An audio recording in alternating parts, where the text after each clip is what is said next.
ಹರಿರಚಿಂತ್ಯಃ ಸರ್ವದೇವೈಕವಂದ್ಯಃ ಪರಮಗುರುರಭೀಷ್ಟವಾಪ್ತಿತಃ ಸಜ್ಜನಾನಾಂ ನಿಖಿಲಗುಣಗಣ ಅರ್ಣೋ ನಿತ್ಯನಿರ್ಮುಕ್ತದೋಷಃ ಸರಸಿಜನಯನೋऽಸೌ ಶ್ರೀಪತಿರ್ಮಾನದೋ ನಃ ದುರ್ವಾದಿಧ್ವಾಂತರವಯೇ ವೈಷ್ಣವೇಂದೀವರೇಂದವೇ ಶ್ರೀರಾಘವೇಂದ್ರ ಗುರವೇ ನಮೋ ಅತ್ಯಂತದಯಾಲವೇ ಅನವದ್ಯಾತ್ಮಚಾರಿತ್ರ್ಯಂ ವಾದಿಕದ್ಯೋತಭಾಸ್ಕರಂ ವಿದ್ಯಾಮಾನ್ಯಗುರುನ್ ವಂದೇ ವಿದ್ಯೋತಭಾಸ್ವರಂ ತಪಸ್ವಾಧ್ಯಾಯ ಶುಶ್ರೂಷಾ ಕೃಷ್ಣಪೂಜಾರತಂ ಮುನಿಂ ವಿಶ್ವೇಶಮಿಷ್ಟದಂ ವಂದೇ ಪರಿವ್ರಾಟ್ ಚಕ್ರವರ್ತಿನಂ ಶ್ರೀ ಗುರುಭ್ಯೋ ನಮಃ.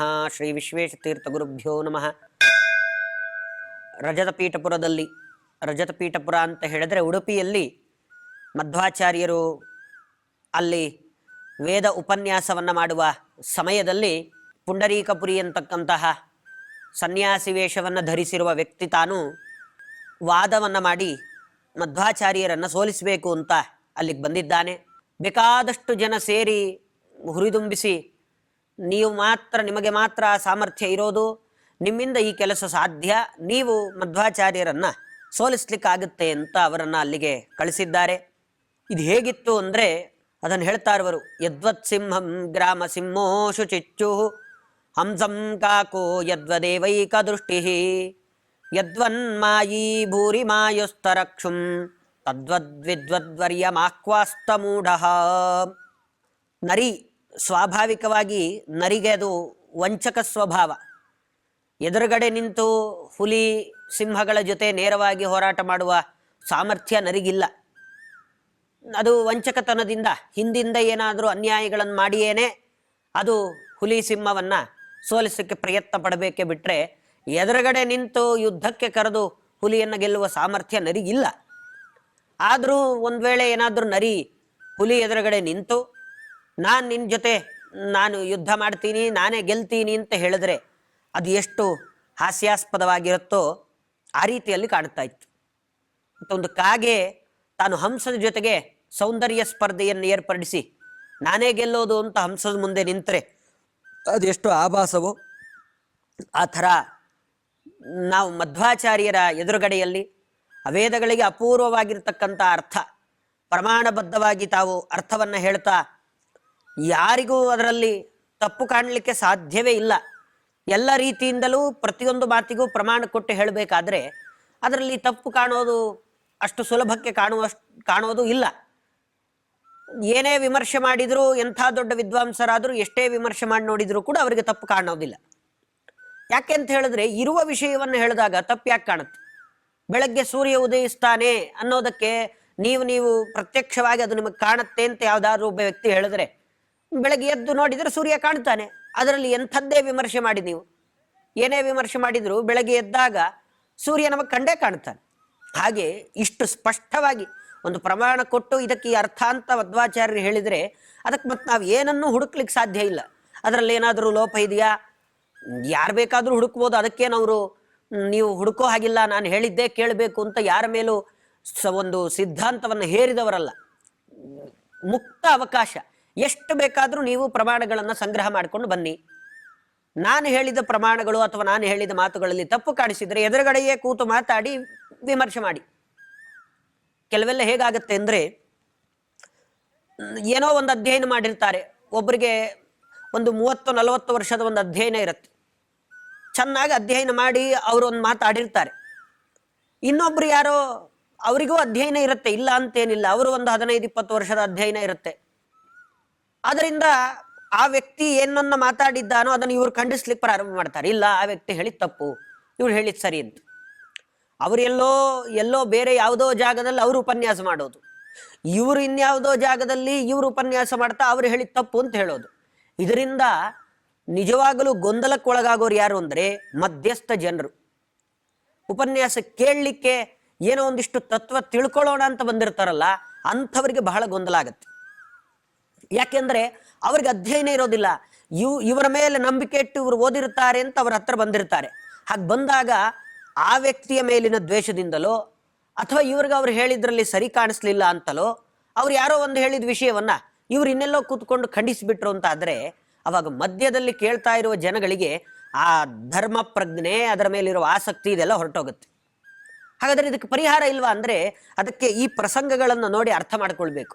ಏನಂದ್ರೆ ನಮಗೆ ಗೊಂದಲ ಇತ್ತಾ, ನಮಗೆ ಅವರು ಹೇಳಿದ ವಿಷಯದಲ್ಲಿ ಸರಿ ಕಾಣ್ಲಿಲ್ವಾ, ನಾವು ಆ ವ್ಯಕ್ತಿ ಹತ್ರ ಹೋಗ್ಬೇಕು, ಕೂತ್ಕೊಳ್ಬೇಕು, ನೀವು ಯಾವ ದೃಷ್ಟಿಯಲ್ಲಿ ಈ ಅರ್ಥ ಹೇಳಿದಿರಾ, ಹೀಗಾಗಲ್ವಲ್ಲ ನೋಡಿ, ಇಷ್ಟೆಲ್ಲ ವಿಪರೀತ ಪ್ರಮಾಣಗಳಿದೆ ಅಂತ ಯಾರು ಹೇಳಿದ್ದಾರೋ ಅವ್ರ ಹತ್ರ ಕೂತ್ಕೊಂಡು ಮಾತಾಡಿದಾಗ ವಿಷಯ ಎಷ್ಟು ಸುಲಭವಾಗಿ ಬಗೆಹರಿಯುತ್ತೋ, ಅದನ್ನು ಬಿಟ್ಟು ನಾನು ಬೇರೆಲ್ಲ ಕಡೆ ಕೂತ್ಕೊಂಡು ನಾನು ಮಾತಾಡ್ತೀನಿ ಅಂತ ಹೇಳಿದ್ರೆ ಪಾಪ ಕೇಳುವ ಜನಗಳಿಗೆ ಎಷ್ಟು ಇದರಿಂದ ಸಮಸ್ಯೆ ಆಗುತ್ತೆ.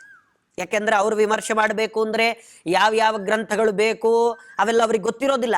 ಆ ಗ್ರಂಥಗಳು ಸಿಕ್ಕರು ಅದನ್ನು ಅಧ್ಯಯನ ಮಾಡುವ ಸಾಮರ್ಥ್ಯ ಅವ್ರಿಗೆ ಇರೋದಿಲ್ಲ. ಈ ರೀತಿಯಲ್ಲಿ ಧರ್ಮದ ವಿಷಯದಲ್ಲಿ ಗೊಂದಲವನ್ನ ಸೃಷ್ಟಿ ಮಾಡಬಾರದು ಅಂತ ಈ ಪ್ರಸಂಗ ಬಹಳ ಚೆನ್ನಾಗಿ ತೋರಿಸ್ಕೊಡತ್ತೆ. ಪುಂಡರೀಕಪುರಿ ಅವ್ರಿಗೆ ಏನೇ ಸಂಶಯಗಳಿದ್ರು ಅವ್ರು ಇನ್ನೆಲ್ಲೋ ಕೂತ್ಕೊಂಡು ಮಾತಾಡಿದ್ದಾರೆ. ಅವರು ಕೂಡ ಇಲ್ಲ ಅವರ ಸಿದ್ಧಾಂತ ತಪ್ಪು, ನೀವು ನಂಬೇಡಿ ಅಂತ ಎಲ್ಲ ಕಡೆ ಪ್ರಚಾರ ಮಾಡಿದ್ರು ನೇರವಾಗಿ ಆಚಾರ್ಯರ ಎದುರುಗಡೆ ಬಂದು ನಿಂತಿದ್ದಾರೆ, ಮಧ್ವಾಚಾರ್ಯ ಎದುರುಗಡೆ ಬಂದು ನಿಂತಿದ್ದಾರೆ. ನೀವು ಹೇಳಿದ ವಿಷಯದಲ್ಲಿ ಇಷ್ಟು ತಪ್ಪು ಕಾಣ್ತಾ ಇದೆ ಅಂತ ಅವ್ರ ಹತ್ರ ವಾದ ಮಾಡಬೇಕು ಅಂತ ಬಂದು ಕೂತಿದ್ದಾರೆ. ಇದೇನಂತ ತೋರಿಸಿಕೊಡುತ್ತೆ ಅಂದ್ರೆ ಇವತ್ತಿನ ಸಮಾಜದಲ್ಲಿ ಇದು ಬೇಕಾದಷ್ಟು ಕಡೆ ನಡೀತಾ ಇದೆ ಈ ಥರದ್ದು. ಏನಂದ್ರೆ ಒಬ್ರು ಯಾವುದೋ ವಿಷಯವನ್ನ ವಿಮರ್ಶೆ ಮಾಡಿ ಹೇಳೋದು, ಮತ್ತೊಬ್ಬರು ಅದನ್ನು ಇನ್ನೆಲ್ಲೋ ಕೂತ್ಕೊಂಡು ಖಂಡನೆ ಮಾಡೋದು, ಅವರಿಗೂ ಇವರಿಗೂ ಸಂಪರ್ಕವೇ ಇರೋದಿಲ್ಲ. ನಾವು ಯಾರನ್ನ ದೃಷ್ಟಿಯಲ್ಲಿ ಇಟ್ಕೊಂಡು ಉಪನ್ಯಾಸಾದಿಗಳನ್ನು ಮಾಡಬೇಕು ಅಂದ್ರೆ ನಾವು ಒಬ್ಬರನ್ನ ಧರ್ಮ ಮಾರ್ಗದಲ್ಲಿ, ಒಬ್ಬರನ್ನ ಸತ್ಯದ ಮಾರ್ಗದಲ್ಲಿ, ಅವರಿಗೂ ದೇವರ ಮೇಲೆ ಆಸಕ್ತಿ ಬರುವ ಹಾಗೆ ಮಾಡುವ ಜವಾಬ್ದಾರಿ ನಮ್ದಾಗಿರುತ್ತೆ. ಆ ಸಮಯದಲ್ಲಿ ನಾವು ಒಬ್ಬೊಬ್ಬರನ್ನ ಖಂಡಿಸ್ತಾ ಕೂತ್ಕೊಂಡ್ರೆ ಅವಾಗ ಅದು ಏನಂತ ಅನಿಸಿಕೊಳ್ಳುತ್ತೆ, ಯಾವ ರೀತಿಯ ಸಂದೇಶ ಸಮಾಜಕ್ಕೆ ಹೋಗುತ್ತೆ, ಅದನ್ನ ಈ ಪ್ರಸಂಗ ಬಹಳ ಚೆನ್ನಾಗಿ ತೋರಿಸ್ಕೊಡುತ್ತೆ. ಹಾಗಾಗಿ ಅದನ್ನ ಮಾಡದೆ ಯಾರನ್ನ ಖಂಡಿಸಬೇಕಾಗಿದ್ರು ಮತ್ತೊಂದು ಮಾಡಬೇಕಾಗಿದ್ರು ಎದುರುಗಡೆ ಆ ವ್ಯಕ್ತಿಗಳ ಹತ್ರ ಹೋಗೋದು. ಮಧ್ವಾಚಾರ್ಯರು ಖಂಡಿಸ್ತಾ ಇದ್ದ ರೀತಿಯೂ ಹಾಗೆ, ತಾವೇನೇ ಗ್ರಂಥಗಳನ್ನ ಬರೆದು ಅದನ್ನ ಅವರು ನಾನು ಹೇಳಿದ್ದು ಸರಿ ಅಂತ ಹೇಳ್ತಾ ಇರಲಿಲ್ಲ, ಇದಕ್ಕೆ ಈ ರೀತಿಯಾಗಿ ಅರ್ಥಗಳಿದೆ ಅಂತ ಅದನ್ನು ಉಪನ್ಯಾಸ ಮಾಡ್ತಾ ಇದ್ರು. ವೇದಕ್ಕೆ ಅವರೊಂದು ಉಪನ್ಯಾಸ ಮಾಡ್ತಾ ಇದ್ರು, ಜನ ಉಪನ್ಯಾಸ ಕೇಳ್ಕೊಂಡು ಹೋಗ್ತಾ ಇದ್ರು. ತಾವು ವಾದ ಮಾಡಬೇಕು ಅಂತಿದ್ದಾಗ ಯಾವ ವ್ಯಕ್ತಿ ಇದ್ದಾನೋ ಆ ವ್ಯಕ್ತಿ ಎದುರುಗಡೆ ಹೋಗ್ತಿದ್ರು, ಅವನ ಜೊತೆಗೆ ವಾದ ಮಾಡ್ತಾ ಇದ್ರು. ಯಾರು ಯಾವ ಸಮಯಕ್ಕೆ ವಾದಕ್ಕೆ ಬಂದ್ರು ನಾನು ಇಲ್ಲ ಅಂತ ಹೇಳಿದವ್ರಲ್ಲ ಅವರು. ಯಾವಾಗಾದ್ರೂ ಬನ್ನಿ, ನಾನು ಹೇಳಿದ ವಿಷಯಗಳಲ್ಲಿ ತಪ್ಪಿದ್ರೆ ನನ್ನ ಎದುರುಗಡೆ ಕೂತ್ಕೊಳ್ಳಿ, ನೀ ಎಲ್ಲೋ ಕೂತ್ಕೊಂಡು ಮಾತಾಡಿದ್ರೆ ಅದರಿಂದ ಸಮಾಜಕ್ಕೆ ತಪ್ಪಾದ ಸಂದೇಶ ಹೋಗುತ್ತೆ. ಹಾಗಾಗಿ ಯಾವ ವಿಷಯ ಇದೆಯೋ ಅದನ್ನ ಮಾತ್ರ ಹೇಳಬೇಕು ಹೊರತು ಅದನ್ನು ಬಿಟ್ಟು ಮತ್ತೊಬ್ಬರು ವ್ಯಕ್ತಿ ಹೀಗೆ ಹೇಳಿದ್ದಾರೆ ಅದರ ತಪ್ಪು ಅಂತ ನಾವು ಇನ್ನೊಂದು ಕಡೆ ಕೂತ್ಕೊಂಡು ಮಾತಾಡೋದ್ರಲ್ಲಿ ಅರ್ಥ ಇಲ್ಲ ಅನ್ನೋದನ್ನ ಆ ಮಧ್ವ ವಿಜಯ ಬಹಳ ಸುಂದರವಾಗಿ ನಮಗೆ ತೋರಿಸ್ಕೊಡತ್ತೆ. ಆ ರೀತಿ ಮಧ್ವಾಚಾರ್ಯರ ಜೊತೆಗೆ ವಾದ ಮಾಡಬೇಕು ಅಂತ ಬಂದಿರೋದು ಈ ರೀತಿಯಲ್ಲಿ ಕಾಣ್ತಾ ಇತ್ತು ಅಂತ ಹೇಳ್ತಾರೆ. ಆಮೇಲೆ ಆದರೆ ಹಾಗೆ ಬಂದರೆ ಮಧ್ವಾಚಾರ್ಯರು ವಾದ ಮಾಡಿ ಸುಮ್ಮನಂತೂ ಬಿಡಲಿಲ್ಲ. ಅವರು ಯಾವತ್ತಿಗೂ ಸಿದ್ಧ, ಅವರಿಗೆ ಅಷ್ಟು ದಾರ್ಢ್ಯ ಇದೆ, ನಾನು ಹೇಳಿದ ವಿಷಯದಲ್ಲಿ ತಪ್ಪಿಲ್ಲ ಅನ್ನೋ ದೃಢತೆ ಇದೆ. ಅದಕ್ಕೆ ಬೇಕಾದ ಎಲ್ಲ ರೀತಿಯ ಪ್ರಮಾಣಗಳು ಅವ್ರ ಹತ್ರ ಇದೆ. ವಾದ ಮಾಡ್ಲಿಕ್ಕೆ ಪ್ರಾರಂಭ ಆಯಿತು. ಏನಾಯಿತು ವಾದ ಮಾಡಬೇಕಾದ್ರೆ? ಅಪ್ಯಲ್ಪೋಸೌ ನಕ್ಯುಪೇಕ್ಷಾಂ ಬಭೂವೆ ಲೋಲಾತ್ಮೇವ ದಕ್ಷ ಪಕ್ಷ ಪತಂಗಃ ಮದ್ವೇನಾಹೋ ದುಸ್ತರೇಣ ಸ್ವಭಾವಾತ್ ತೇಜೋ ರಾಶಿ ರಾಜಿತೇನಾಗ್ನಿನೇವ. ಒಂದು ಪತಂಗ ಅಂತ ಹೇಳಿದ್ರೆ ಚಿಟ್ಟೆ, ದೊಡ್ಡ ದೊಡ್ಡ ಚಿಟ್ಟೆಗಳಲ್ಲ, ಚಿಕ್ಕ ಚಿಕ್ಕ ಚಿಟ್ಟೆಗಳು ಆಗಿನ ಕಾಲದಲ್ಲಿ ಈ ಥರದ್ದು ಇರ್ತಾ ಇತ್ತು. ಕರೆಂಟ್ ಹೋದಾಗ ದೀಪ ಹಚ್ಚಿಟ್ರೆ ಚಿಟ್ಟೆಗಳೆಲ್ಲ ದೀಪದ ಸುತ್ತ ಬರ್ತಾ ಇತ್ತು. ಆ ಚಿಟ್ಟೆಗೆ ಏನಂದ್ರೆ ನಾನು ದೀಪ ಗೆದ್ದು ಆ ಕಡೆ ಹಾರ್ತೀನಿ, ದೀಪದ ಮಧ್ಯದಲ್ಲಿ ಹೋದ್ರು ಆ ಕಡೆಗೆ ಹೋಗ್ತೀನಿ ನಾನು ಅಂತ ಅದಕ್ಕೊಂದು ಆಕರ್ಷಣೆ ಆ ದೀಪವನ್ನು ನೋಡಿದ್ರೆ. ಆದ್ರೆ ಅದಕ್ಕೆ ಗೊತ್ತಿಲ್ಲ ದೀಪ ಅಂದ್ರೆ ಹುಡುಗಾಟ ಅಲ್ಲ, ಅದು ಸುಡತ್ತೆ, ನನ್ನನ್ನು ಪರಿಪೂರ್ಣವಾಗಿ ನನ್ನ ಪ್ರಾಣನೇ ಕಳ್ಕೊಳ್ತೀನಿ, ಇದು ಗೊತ್ತಿಲ್ಲ ಆ ಚಿಟ್ಟೆಗೆ. ಏನೋ ಆಕರ್ಷಣೆ, ನಾನು ಆ ದೀಪವನ್ನು ಗೆಲ್ತೀನಿ ಎನ್ನುವ ವಿಚಿತ್ರವಾದ ಅಹಂಕಾರ ಆ ಚಿಟ್ಟೆಗೆ. ದೀಪದ ಸುತ್ತಾ ಇರುತ್ತೆ, 5 ನಿಮಿಷ ಸುತ್ತತ್ತೆ, ಆಮೇಲೆ ಅದಕ್ಕೆ ಆ ಧೈರ್ಯ, ಆ ಒಳಗಿರುವ ಭ್ರಮೆ ಅದು ಜಾಸ್ತಿ ಆಗತ್ತೆ, ನಾನೇ ಗೆಲ್ಲೋದು ಅಂತ. ಕೊನೆಗೆ ಆ ದೀಪದ ಒಳಗೆ ಹೋಗುತ್ತದು. ಹೋದ್ರೆ ಏನಾಗತ್ತದು, ದೀಪದ ಒಳಗಡೆ ಚಿಟ್ಟೆ ಹೋದ್ರೆ ಪರಿಸ್ಥಿತಿ ಏನಾಗತ್ತೆ, ಆ ಚಿಟ್ಟೆ ಸುಟ್ಟು ಹೋಗುತ್ತೆ, ಕೆಳಗಡೆ ಬೀಳುತ್ತಷ್ಟೆ. ದೀಪಕ್ಕೆ ಏನಾದರೂ ಹಾನಿ ಆಗತ್ತಾ? ಏನು ಹಾನಿ ಆಗೋದಿಲ್ಲ. ಹಾಗೆ ವಾದ ಮಾಡಬೇಕಾಗಿದ್ರೂ ಕೂಡ ಯಾರ ಜೊತೆಯಲ್ಲಿ ವಾದ ಮಾಡ್ತಾ ಇದ್ದೀನಿ, ನನ್ನ ಹತ್ರ ಎಷ್ಟೆಲ್ಲ ವಿಷಯಗಳಿದೆ, ಇದನ್ನೆಲ್ಲ ಗಮನದಲ್ಲಿ ಇಟ್ಕೊಂಡು ವಾದ ಮಾಡ್ಲಿಕ್ಕೆ ಹೋಗ್ಬೇಕು. ಅವತ್ತು ಆ ಉಡುಪಿಯಲ್ಲಿ ಮಧ್ವಾಚಾರ್ಯರು ವೇದದ ಉಪನ್ಯಾಸವನ್ನು ಮಾಡ್ತಿರ್ತಾರೆ. ಅವಾಗ ಎಲ್ರಿಗೂ ಆ ವೇದ ಉಪನ್ಯಾಸ ಮಾಡೋದು ಬಹಳ ಸ್ಪಷ್ಟವಾಗಿ ಅರ್ಥ ಆಗಬೇಕಾದ್ರೇನೆ ಇವ್ರೇನು ಉಪಾಯ ಮಾಡಿರ್ತಾರೆ ಅಂದ್ರೆ, ನಾವಿವಾಗ ಹೋಗೋದು, ಅವ್ರು ಏನು ಉಪನ್ಯಾಸ ಮಾಡ್ತಿರ್ತಾರೋ ಅದ್ರ ಮೇಲೆ ನಾವೊಂದು ಪ್ರಶ್ನೆ ಮಾಡೋದು.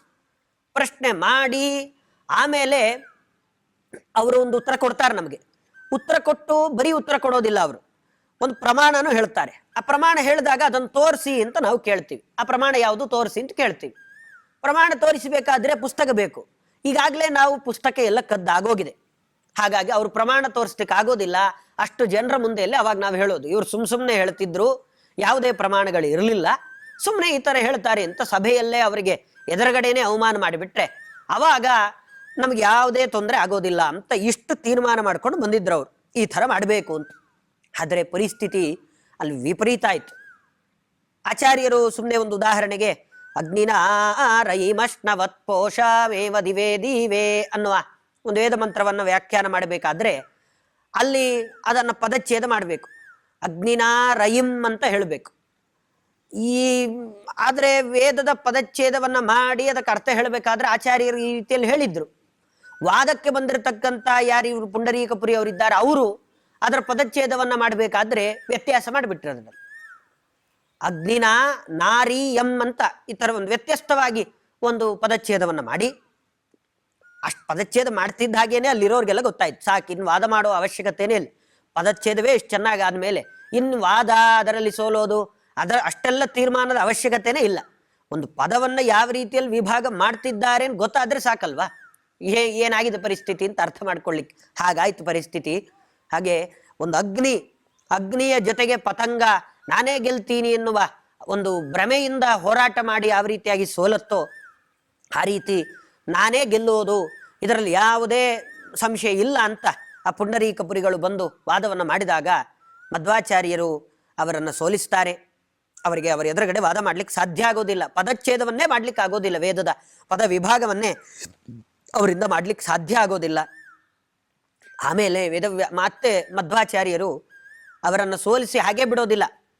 ಅವರು ಮತ್ತೆ ಅವ್ರ ಪಾಡಿಗೆ ಅವರು ಏನೋ ಅವಮಾನ ಮಾಡಿದ್ದೀನಿ ಅಂತ ಅದೇ ವಿಷಯವನ್ನೇ ಮುಂದುವರಿಸ್ತಾ, ನೋಡಿ ಹೇಗಿದ್ದಾರೆ ಈ ಜನಗಳು, ಇಲ್ಲಿಗೆ ಬಂದರು ಪದ ವಿಭಾಗ, ಅವ್ರನ್ನ ಯಾವುದೇ ರೀತಿಯಾಗಿ ಅವಮಾನ ಏನು ಮಾಡಲಿಲ್ಲ. ಅವರೇ ಬಂದರು, ಅವರೇ ಸಿಕ್ಕಾಕ್ಕೊಂಡ್ರು, ಕೊನೆಗೆ ಅವರಿಗೆ ಬೇರೆ ಮಾತು ಬರದೆ ಹಾಗೆ ಕೂತಿದ್ರು. ಆದ್ರೆ ಮಧ್ವಾಚಾರ್ಯರು ಮಾತ್ರ ಅವರನ್ನು ಎತ್ತಿ ಹಿಡಿದು ಅದನ್ನು ಆಡ್ಕೊಂಡು ನೋಡಿ ಹೀಗೆ ಮಾಡ್ತಾ ಇದ್ರು ಅಂತ ಏನು ಹೇಳದೆ ಅವ್ರ ಪಾಡಿಗೆ ಅವರು ಮತ್ತೆ ಉಪನ್ಯಾಸವನ್ನು ಪ್ರಾರಂಭ ಮಾಡ್ತಾರೆ. ಮಾನೈರ್ ಭಾಸಮಾನೋ ಸಮಾನೈರ್ ಆಕ್ಷೇಪ್ಯೈನಂ ಸ್ವಮತಂ ಸಾಧಯಿತ್ವಾ ಪ್ರೀತ್ಯೈ ವಿಷ್ಣೋರುತ್ತಮ ಪ್ರೀತಿ ತೀರ್ಥೋ ವೇದವ್ಯಾಖ್ಯಾಂ ವೇದವೇದಿ ಚಕಾರ. ಆಮೇಲೆ ಅವ್ರ ಪಾಡಿಗೆ ಅವರು ಭಗವಂತನ ಪ್ರೀತಿಗಾಗಿ ಭಗವಂತನ ಪ್ರೀತ್ಯೈ ವಿಷ್ಣೋಹೋ, ಭಗವಂತನ ಪ್ರೀತಿ ಸಂಪಾದನೆ ಮಾಡೋದು ನಮ್ಮ ಉದ್ದೇಶ ಅಷ್ಟೇ. ಮತ್ತೆ ಯಾರದೋ ಸಂತೋಷ ಜನರನ್ನ ಸಂತೋಷ ಪಡಿಸ್ಲಿಕ್ಕೆ ಆಗುತ್ತಾ ನಮ್ಮಿಂದ? ಸಾಧ್ಯವೇ ಇಲ್ಲ. ಮನಪೂರ್ವಕವಾಗಿ ಯಾವತ್ತಿಗೂ ಮತ್ತೊಬ್ಬರು ಮಾಡಿದ ಕೆಲಸವನ್ನ ಮನಪೂರ್ತಿಯಾಗಿ ಹೊಗಳೋದು ಅಂತ ಯಾವ ವ್ಯಕ್ತಿಯೂ ಇಲ್ಲ. ಆದ್ರೆ ನಾವು ಮಾಡಿದ ಕೆಲಸವನ್ನ ಪರಿಪೂರ್ಣವಾಗಿ ಹೊಗಳುವ ವ್ಯಕ್ತಿ ಒಬ್ಬ ಇದ್ದಾನೆ, ಯಾರು ಅಂದ್ರೆ ಭಗವಂತ. ಅಷ್ಟು ಶ್ರದ್ಧೆಯಿಂದ ಮಾಡಿ ಭಗವಂತನಿಗೆ ಅದನ್ನು ಅರ್ಪಣೆ ಮಾಡಿದರೆ ಸಾಕು. ಇದನ್ನು ಮನಸ್ಸಲ್ಲಿ ಇಟ್ಕೊಂಡು ಒಳ್ಳೆ ಆ ವೇದ ಮಂತ್ರವನ್ನ, ಏನು ವೇದ ಮಂತ್ರದ ಉಪನ್ಯಾಸವನ್ನ ಮಾಡ್ತಾ ಇದ್ರೋ ಅದನ್ನೇ ಪ್ರಾರಂಭ ಮಾಡ್ತಾರೆ. ಪ್ರಾರಂಭ ಮಾಡಿ ಆ ವೇದ ಮಂತ್ರಗಳಿಗೆ ಏನು ಅರ್ಥವನ್ನು ಹೇಳಬೇಕು ಅನ್ನೋದನ್ನ ಹೇಳ್ತಾ ಇರ್ತಾರೆ. ಹೇಳಿ ಅದಕ್ಕೆಲ್ಲ ಮತ್ತೆ ಪ್ರತಿಯೊಂದಕ್ಕೂ ಪ್ರಮಾಣಗಳನ್ನು ಕೊಡ್ತಾ ಹೀಗೆ ಆ ಭಗವಂತನ ಪ್ರೀತಿಗೋಸ್ಕರ ಮಧ್ವಾಚಾರ್ಯರು ಮುಂದೆ ಮತ್ತು ವೇದ ವ್ಯಾಖ್ಯಾನವನ್ನು ಮಾಡಿ ಆ ಪುಂಡರೀಕ ಪುರಿಯನ್ನ ತಾವು ಸೋಲಿಸ್ತಾರೆ. ಆದರೆ ಏನೇ ಕೆಲಸ ಮಾಡಿದ್ರು ವಿಷ್ಣು ಪ್ರೀತಿ ಅನ್ನುವ ಅಂಶ ಇದೆಯಲ್ಲ, ಇದು ಎಲ್ಲ ಅವತಾರಗಳಲ್ಲೂ ಇವರಿಗಿದ್ದದ್ದೇ. ಹನುಮಂತ ದೇವರಾಗಿದ್ದಾಗಲೂ, ಭೀಮಸೇನ ದೇವರಾಗಿದ್ದಾಗಲೂ, ಮಧ್ವಾಚಾರ್ಯರಾಗಿದ್ದಾಗಲೂ ಮೂರೂ ಕಡೆಗಳಲ್ಲೂ ವಿಷ್ಣು ಪ್ರೀತಿ ಅವರಿಗೆ ಕಾರಣ.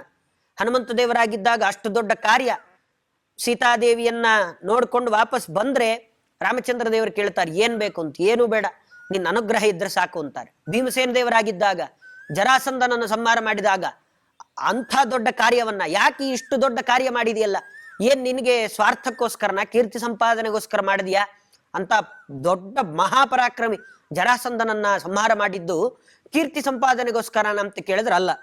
ಭೀಮಸೇನ ದೇವರು ಹೇಳ್ತಾರೆ ಕೃಷ್ಣ ಪ್ರೀತಿಗೋಸ್ಕರ. ಅಲ್ಲಿದ್ದಾನೆ ಎದುರುಗಡೆ ಕೃಷ್ಣ, ಅವನಿಗೆ ತೃಪ್ತಿ ಆದ್ರೆ ಸಾಕು, ಅವನಿಗೆ ನಾನು ಮಾಡಿದ ಈ ಕೆಲಸವನ್ನು ಅರ್ಪಣೆ ಮಾಡ್ತೀನಿ ಅಂತ. ಈಗಲೂ ಅದೇ, ಯಾವತ್ತಿಗೂ ಈ ದಾರಿಯಿಂದ ಹೊರಗಡೆ ಬಂದವರೇ ಅಲ್ಲ ಅವರು. ಮಧ್ವಾಚಾರ್ಯರಾಗಿದ್ದಾಗಲೂ ಅದೇ ಕೆಲಸ. ಮತ್ತು ವೇದ ವ್ಯಾಖ್ಯಾನ ಯಾಕೆ ಮಾಡ್ತಾ ಇದ್ದೀರಾ, ಸೋಲ್ಸಾಯ್ತು ಮತ್ ನಿಮ್ಗೇನಾರು ಕೀರ್ತಿ ಬೇಕಾ ಅಂದ್ರೆ ಅಲ್ಲ ಅಂತಾರ.